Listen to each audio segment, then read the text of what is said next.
Welcome to Family History Mysteries, a podcast that tells the stories uncovered through family history research, the unexpected stories of everyday people.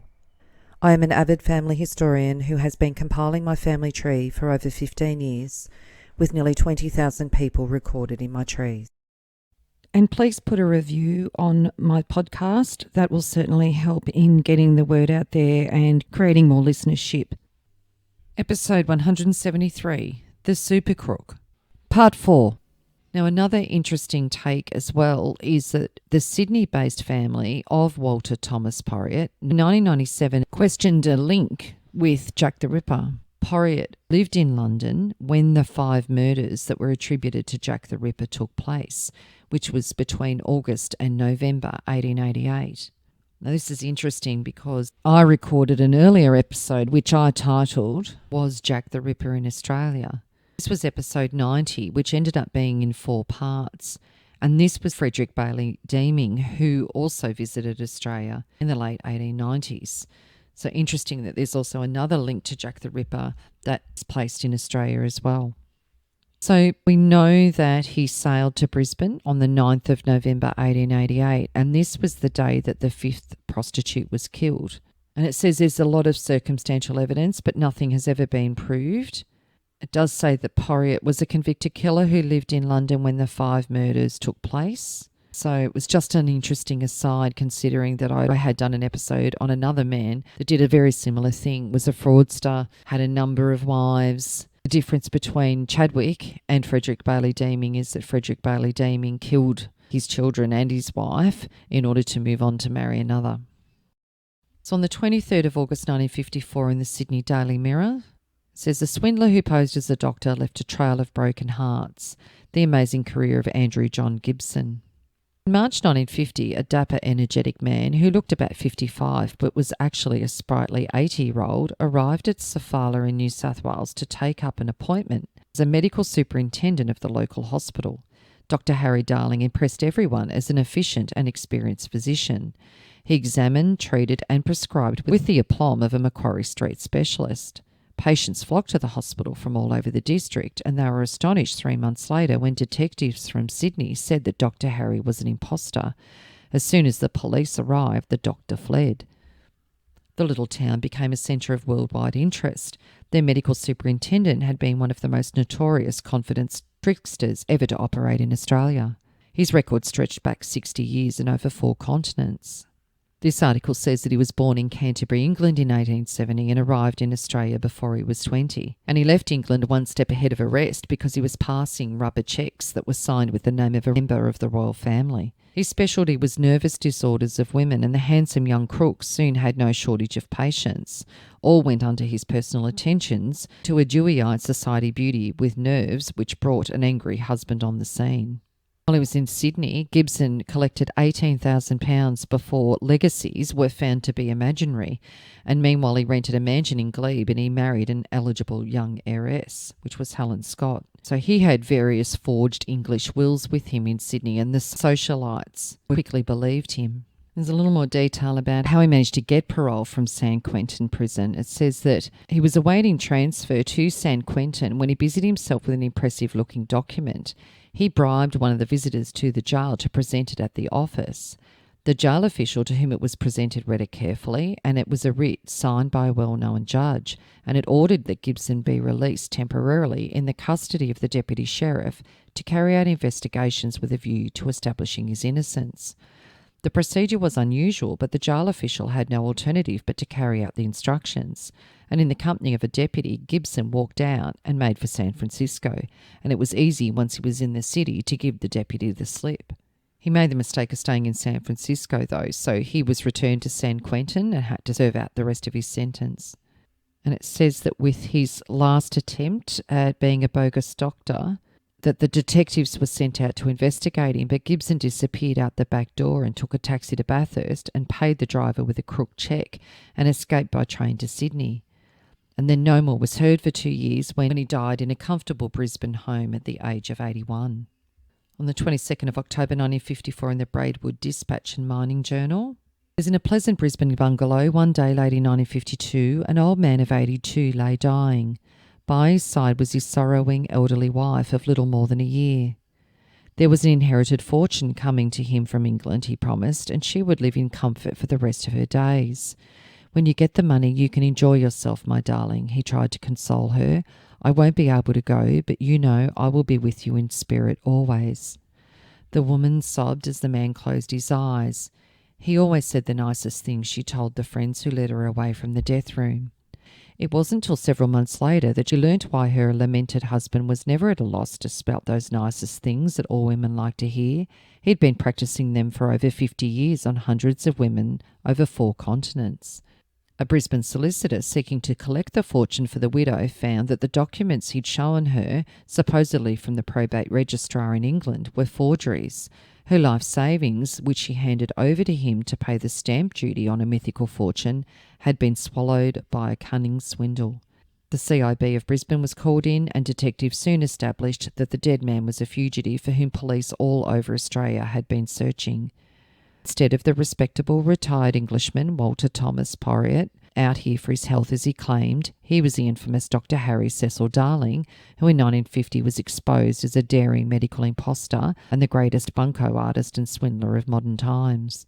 When he was appointed as the medical superintendent of Sofala Hospital, he claimed degrees from Canadian universities and boasted of his researching in gynecology and treatment of the prostate gland.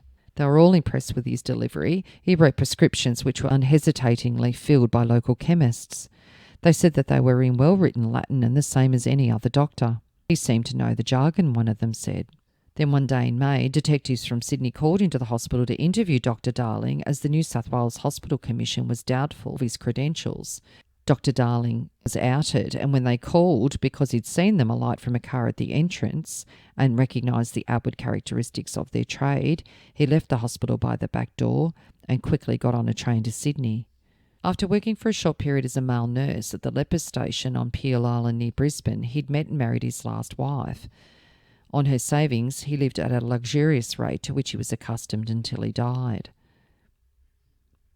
So now to his children. Well, his firstborn was Gwendolyn May H. Skelly, who was born on the 10th of October 1890 at Wiseman's Ferry in New South Wales. Her mother was listed as Frances Mary Skelly, and on her birth certificate no father was listed. However, Charles was living at Wiseman's Ferry with Frances at this time. Gwendolyn was known as Minnie, and she married Percy Downey in Goulburn, New South Wales in 1912. The marriage announcement says Downey Chadwick. On Monday morning, Mr. Percy Downey, 5th son of Mr. and Mrs. Thomas Downey of Newtown, Sydney, was married to Miss Gwendolyn May, Minnie Chadwick, eldest daughter of Mrs. C. Bye of Latona, Clifford Street, Goulburn. The ceremony took place at the residence of Mr. C. Bye, her stepfather, who gave the bride away. Mr. and Mrs. Downey will live in Sydney.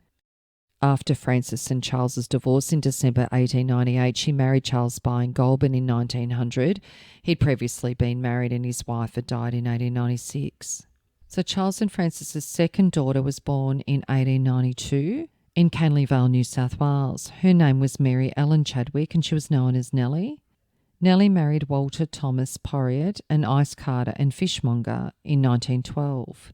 And there was a small article related to Chadwick's history, and it says that his Sydney wife, his first and legal one, obtained a divorce, and years after, in 1914, when Gibson was in jail in Long Bay in Sydney, awaiting extradition to face charges in South Africa, he was visited by a beautiful 20-year-old girl, and she told him she was one of his daughters by his first marriage. Unknown to her mother, who had never forgiven Gibson, the girl agreed to help a Brisbane nurse with a month-old baby for which her errant father confessed he was responsible. The daughter, who was about to be married, adopted the baby and brought it up as her own. Her mother found out and disowned her, and as a result, when Frances died in 1946, still unforgiving, she left her entire estate to her other daughter, so Gwendolyn. So Walter Porriett died in 1936, and it says that she had 3 children with Walter.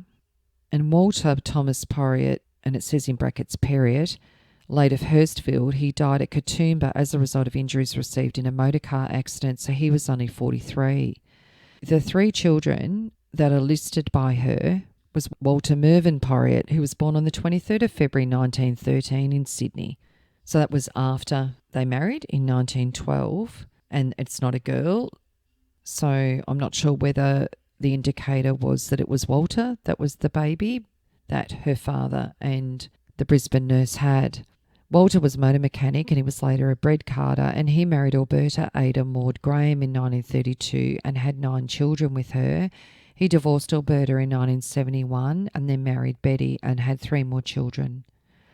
The second child was Beryl Suzanne Porriett, who was born on the 10th of December 1914 in Paddington.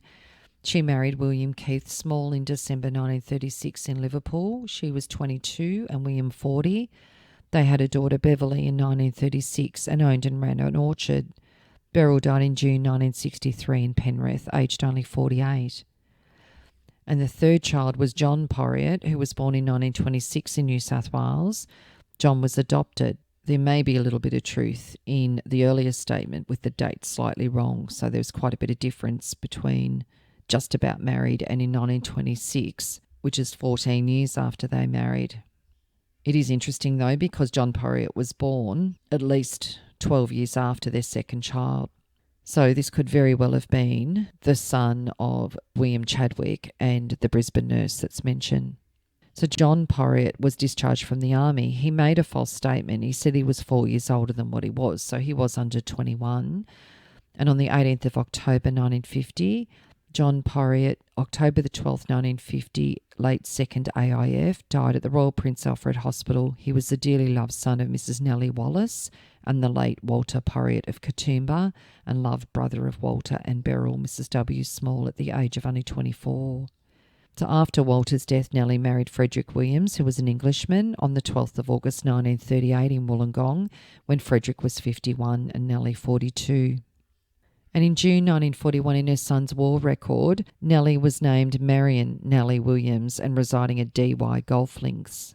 She then married Arthur Edward Wallace in Parramatta in 1942 when she was 50 and Arthur 43, and Nellie died in Wattle Flat, New South Wales on the 20th of January 1960 at the age of 62. On her death certificate, her parents were listed as Andrew John Gibson, surgeon, and Frances Chadwick. It also stated she'd been only married twice. Frederick Williams was not listed. Her third husband was the informant, so maybe he wasn't aware of the second marriage. Now, it is interesting, though, that on one of her marriage certificates, she does list her father as Charles Edward Chadwick and her mother as Frances Mary Skelly, and she listed him as a medical practitioner. So interesting, between one marriage and her death with her third husband, there's been a little bit of difference in information. Then his next child he had was with Teresa von Velden, and they had a daughter in 1904 who was named Edna May Chadwick. Teresa had her at Alturas, Modoc in California. Teresa married Herma Thrasher in 1916, and it says that Mr. and Mrs. Thrasher of Alturas announced the marriage of their daughter, Miss Edna Chadwick, to Mr. Norris McIntosh. The wedding took place at the home of Mrs. Franson Borenson. So in May 1920, Edna married. She was only 16 and Norris 20, and they had 3 children. Norris was an oil worker and they lived at Long Beach, California. He died in December 1933, only 5 weeks before their daughter was born. He was only 33. Edna died on the 28th of February 1978 in Los Angeles, California, aged 74. And the fourth child with Annie Marsden was a son, Norman, who was born on the 28th of March 1907 at Ashton-upon-Lyne in Lancashire, England. Interestingly, Charles was listed in the English census in 1911, but he was incarcerated in California in 1907 for 6 years. So whether he was in England at the beginning of the year and by the end of the year had been sent to court and jailed. Now, this was when Norman was 4. So Charles seems to have disappeared for a number of years. He then returned by 1920 and the family emigrated together to the US in 1920. Norman then married Doris Kramer in LA in November 1929. In 1940, he has his parents living with him and his young family. He had a son, Robert, born in 1931. So it seems that this child, Norman, actually had Charles living with him for a number of years in America. And Annie Marsden died in May 1944. And Annie's death notice says that she died at home. She was 64 years old and she was born in England and had been in the US for 24 years. And she was buried at the Hollywood Park Cemetery and leaves her husband Charles E. Chadwick. So at the time of her death, in 1944, Charles is living with his son Norman and his wife. And Norman died in June 1966 in LA, aged 59. Then we've got Elizabeth and Charles. When he was under the name of Gibson, they had a daughter, Belvia Ethel Gibson, at Wallara, New South Wales on the 30th of October 1915. Interestingly, Belvia did not get baptised until the 11th of June 1916, and this record states her father is Andrew John Gibson and her mother Elizabeth Ethel Gibson. The day that Belvia was baptised was the same day that Nellie's daughter Beryl was baptised, and they both had the same address. So we do know that Chadwick did change his name to Porriett, and so I'm thinking it's quite likely that he reconnected with his daughter Nellie, who'd married Walter Porriett. Belvia was engaged in December 1937 to Leon Alfred, and it says that she's the only child of Mrs. E. Gibson of Ackland Street, St Kilda, Victoria, and formerly of Queensland. She didn't go through with that engagement. Belvia married a Jack Coleman Porriett in 1942 in Sydney. He was Walter Porriett's nephew. So basically, Walter Porriett's nephew married Mary Ellen's half-sister, Belvia. And on the 13th of August 1953, it was announced that Mr. and Mrs. Porriett had a daughter, Marilyn Christelle. And Belvia Ethel Porriett died on the April the 10th, 1995 at Caringbah. She was the wife of Jack, says that he's deceased, and she was the loving mother of Jill and Marilyn. She was the mother-in-law of Howard and fond nana of Ashna and Christopher, and she was 79. And then in 1950, in an article, it says, this is the home at Wattle Flat, 6 miles from Sofala, who's occupied by a woman who claims to be the daughter of Dr. Darling. The doctor lived there for some time before going to Sofala. So that's another interesting little mystery as well. So this man certainly had a number of aliases and a large number of wives, and also had a long string of misdemeanors in many areas of the world. So I think he's certainly entitled to the name of this episode of Super Crook. If you are interested in sharing your story on my podcast, Family History Mysteries, please go to my Facebook page and send me a message. If you would like some assistance in filling in the gaps in your family tree to see what mysteries you solve, please get in touch. And don't forget, you can have early access to episodes by subscribing, and you'll also gain access to bonus episodes.